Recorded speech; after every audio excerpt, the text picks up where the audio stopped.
কেমন আছো তোমরা সকলে? সবাইকে জানাই হ্যাপি নিউ ইয়ার। তো নিউ ইয়ারের প্রথম দিন আমি আর দিদি মিলে চলে গেলাম বাজার করতে। আর কি বাজার করতে সেটা তো অবশ্যই শেয়ার করব। তার আগে নিয়ে নিলাম ব্যাগ।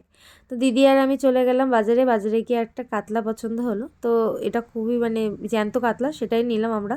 কারণ আমি চালানি কাতলা খেতে পারি না। আর আমি এমনি মাছটা অতটাও পছন্দ করি না।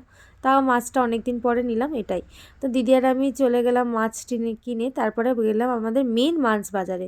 তো মাছ বাজারে দেখলাম এমন কোনো মাছ নেই যেটা আমাদের গাংনাপুরে মাছ বাজারে পাওয়া যায় না। বিভিন্ন টাইপের মাছ পাওয়া গেছিলো। তারপর মাছ নিলাম, তারপরে ওখান থেকে মিষ্টির দোকানে আসলাম, কিছু মিষ্টি নিলাম, যেহেতু বছরের প্রথম দিন তাই জন্য মিষ্টি টিষ্টি নেওয়া হলো। তো তারপরে চলে আসলাম বাড়িতে, আর মাকে বলছি দেখো কতগুলো মাছ এনেছে, এবার খুলে খুলে দেখাও কী কী মাছ এনেছি। মাকেও বলিনি, বাড়ি আসলাম তারপরে মাছের মা যখন কাটতে বসছে তখন বলছে এত রকমের মাছ এনেছিস।